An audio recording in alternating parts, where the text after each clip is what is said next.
All right. That coffee looks delectable. Yes, I'm a coffee. This is from LA Grind Coffee and Tea Bar, a Okay. black-owned coffee business that you can order from. LA Grind Coffee and Tea Bar.com. Amazing coffee from Cameroon. I That think was a that's I take it that's one of your sponsors. Yeah, because I fully just did a commercial for him. Hey, what's going on, everybody? Troy Rawlings here. Welcome to another exciting episode of Meet the. And you know how I say sometimes we don't have a lot of time, but we're gonna have to do a part two, and we're gonna get a part two in with this lady. This sister, man, comedy pioneer, 50 plus years in the business, author, impressionist, writer. She was the first black female writer for SNL back in the Germany. Because I haven't done the math yet. I'm still trying to do the math and everything. Yeah. Amazing comedian, businesswoman. I got to pick a brain, so it's gonna have to be two parts. Y'all make some noise. Show your love for Sylvia Traymore Morrison. Sylvia. Yay! Hey, Troy. Thank you for joining. She took me on a tour of. She straight did Lifestyles of the Rich and Famous. Elizabeth Taylor. The tour of her whole crib. I was like, "Man, where are you at?" I was like, "I thought we're not doing shows anymore." Oh, How are you, boy. Sylvia?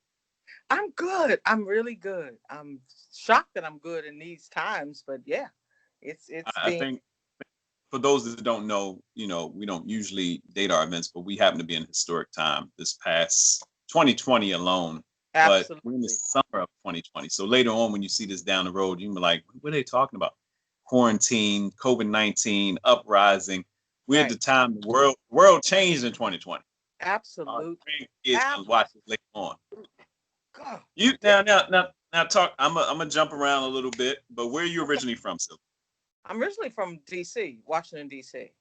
I DC. grew up 12 blocks from the White House. How about that? I could walk to I grew up at 16th and Corcoran Street. The White House is at 16th and Pennsylvania Avenue. So I could walk to the corner of where I lived, and there she was, the most powerful house in the world, right in my neighborhood. Walking distance. Walking distance. But we didn't know when we were coming up, we didn't, nobody in my neighborhood, it was the ghetto. Nobody did politics. Nobody did all this smart stuff that they're doing nowadays. And we just knew the president lived in the house, and there you go. All right. So you came up in DC. Mm-hmm. Did you realize that you had a gift for doing impressions and comedy, making people laugh? Well, you know what? This is probably my favorite part, or in my top five favorite parts of an interview, because I I recognized when I was about 4 or 5 years old that I could not only hear and listen to bumblebees, I could make the same sound they could. I could tell you when there was a bumblebee around or any kind of bee.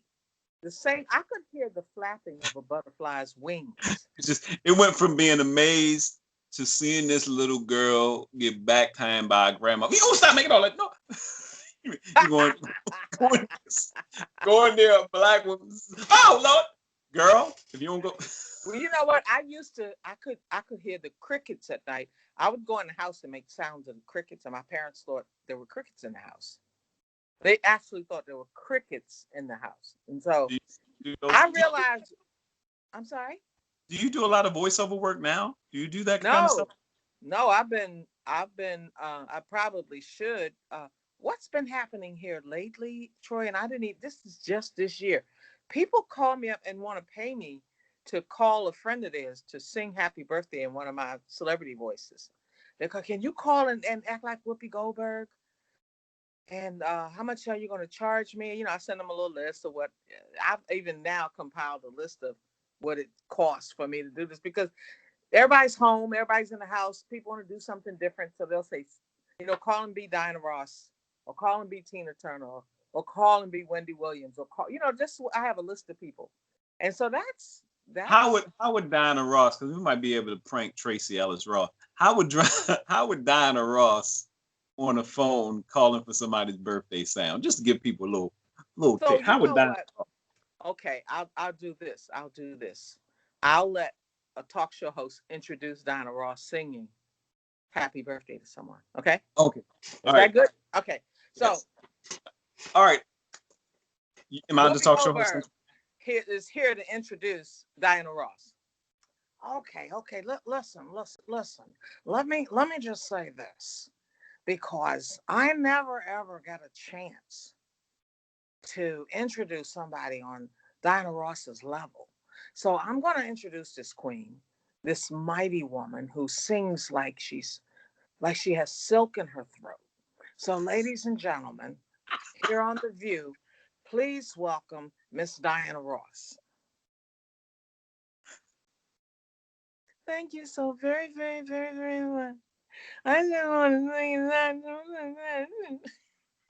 Wait a minute, Troy. Because, see, I'm used to being serious, but you done had me laughing on this daggone thing. You done had me laughing. No, because you're a teacher and a trainer too. Now we're gonna jump back a little bit. Like I said, we're gonna have to do part 2. But you're a teacher and a trainer too. When did you get with the crew from SNL and Lauren Mike? How'd that happen? How'd that come about? Okay, well, the year was 1979. Now, Saturday Night Live couldn't have been no more than 4 or 5 years old, because they came on the air in the 70s. And I never even dreamed of going to Saturday Night Live. I didn't do no auditions. I did none of that. But I was hired to replace Richard Pryor. You hear that? Hired to replace Richard Pryor in the roast of Muhammad Ali. Now, you got Dick Gregory, who's the board of directors. He's the man who hires and fires. You got Richard Pryor, who's going to be hosting this thing. And you got the most popular man in the world, Muhammad Ali, who's being roasted. And to make a very long story short, if we had time, I could give you the whole story. It's a wonderful, wonderful, wonderful, wonderful story. But part 2. We'll do part 2. So I'm in San Antonio, Texas, with a friend. I was dating a guy who played for the Spurs, San Antonio Spurs. And the girl who I was in the Miss Black America pageant with, that's another wonderful, wonderful story. I tied in the pageant with Bernadette Stannis, who happens to be Thelma from Good Times, okay? Thelma. Mm-hmm. Yeah. So she called me and she said, Sylvia, you're not going to believe this. Because I was going to crash the roast. Oh, I had heart when I was a young woman in my 20s. What? Early 20s? Who? I From didn't DC? care about nothing. I just know that it was hard for me as a young Black woman to do anything. Black women just weren't in comedy that strong then. The only person that I knew of at the time that I came on board was Moms Mabley. And Moms died in 1975. So I didn't have a mentor, didn't have nobody to call, no other Black females I could connect with that I knew. There was nobody at the time. So now there was probably, I know Shirley Hemphill was around, Marsha Warfield was around. I did not know them. And I had already been around in 1979. I've been around for 10 years. So I was a real young girl starting out, very young. And very young. I mean, to a point, I needed. You see him sitting here like. So anyway, Troy, my girlfriend called me up. She and I were in the pageant together, and she said, "You're not going to believe this. You don't have to crash the roast." I said, "Why?" She said, "Because Dick Gregory said to call you and bring you in to replace Richard Pryor." And I'm like, "What?" She said, "Yeah.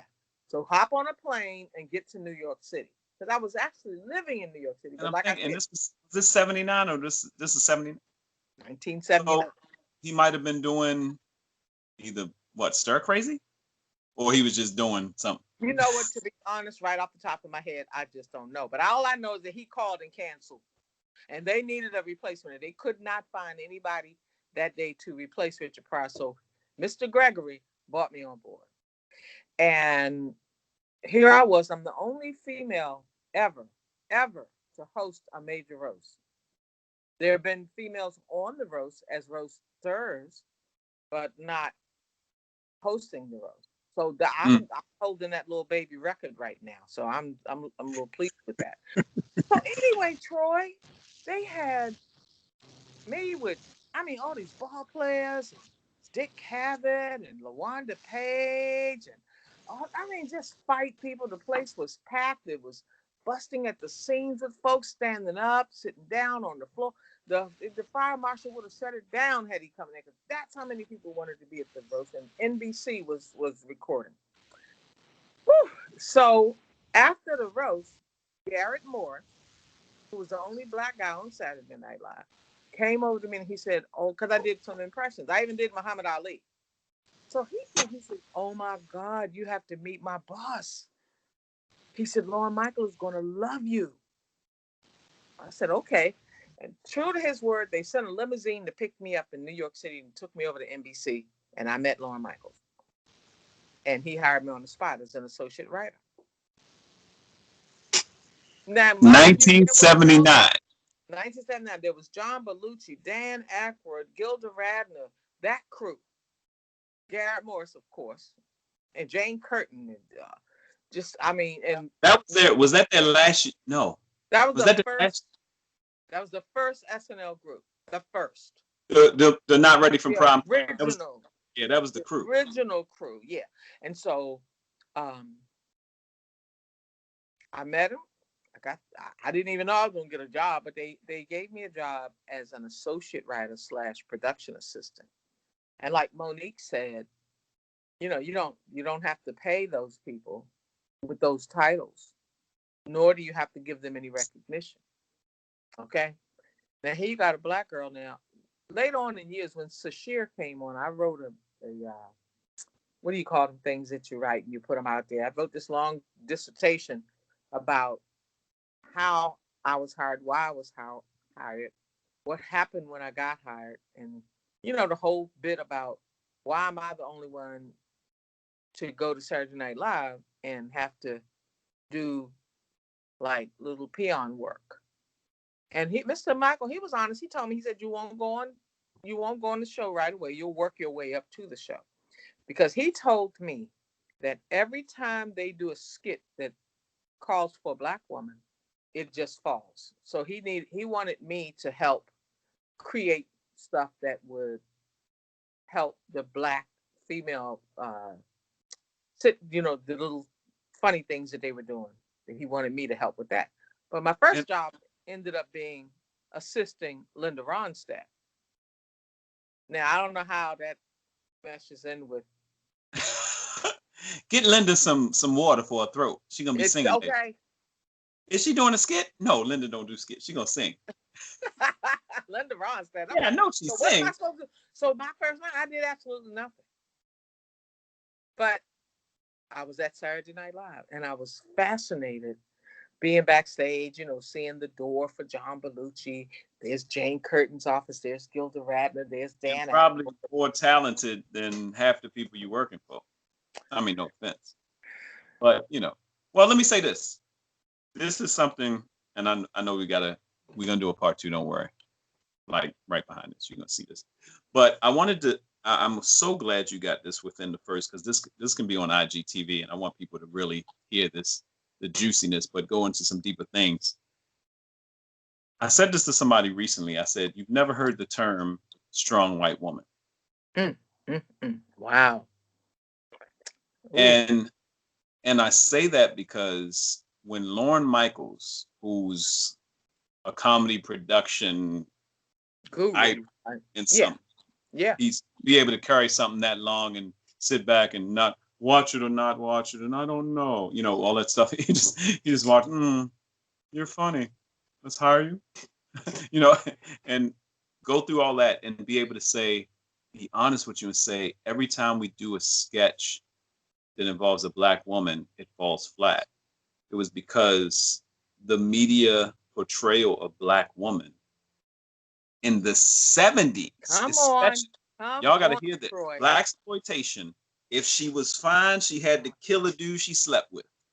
She had to be hot, bad mama, and either she's showing everything, or she's either a sex fiend or angry.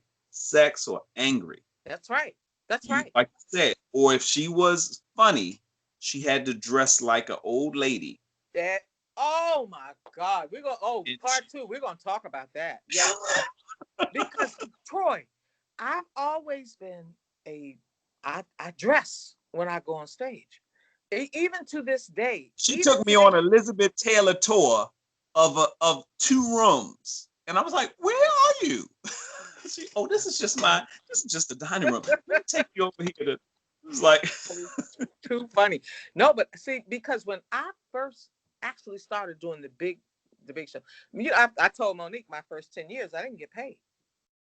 I didn't get paid. Saturday Night Live. And the first 10 years of doing comedy. The first 10 years of doing comedy.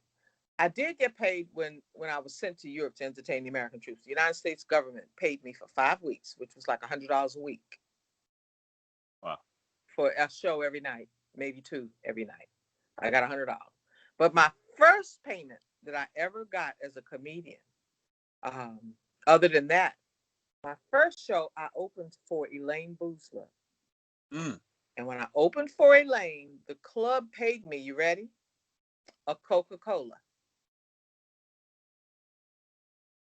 My second show that I got paid was opening for Rosie O'Donnell. And Monique just gets so upset when she hears this. She gets so upset. My second show, I got paid a little better. I got that Coca-Cola, and I got $5 to go with it. This was a comedy club? Yes. Okay. Comedy Cafe, to be exact, in Washington, D.C. Now, some of y'all may be like, that's horrible. She had to say comedy club. I was like, okay. Because there's some comedy clubs in L.A. that don't pay much more than that now. Well, you know what? I worked for them for a long time and didn't get nothing. So when Elaine came to town, and I knew that they were paying Elaine and all the white girls got paid. They got paid. But guess you're looking at who didn't. One of the ones, and at that time, I don't remember. Wanda Sykes didn't come along until years later at that club down there. And but during that time, Rosie had just started her comedy career, and she did this thing on The Wizard of Oz. And if she ever watches this, she'll know exactly what I'm talking about. Mm-hmm. And I couldn't for the life of me understand why were they getting paid and I wasn't? Well, look, that's the perfect place to stop, because I know you have a hard stop. Yeah. And I know you got. Right. Okay. So we're gonna do a part 2. So y'all make sure y'all subscribe. Go to Sylvia's page. Her website is www.sylviaohyeah.com. She got 2 books out, Almost There, Almost, and Jelly Beans from Heaven. But and the we'll first be back. book that you named is my autobiography. Just so autobiography. Yeah. So we're gonna get deeper. We're gonna get deeper. Okay. All right. You got it. Thank you, Troy. I'll talk to you in a hot minute. Okay.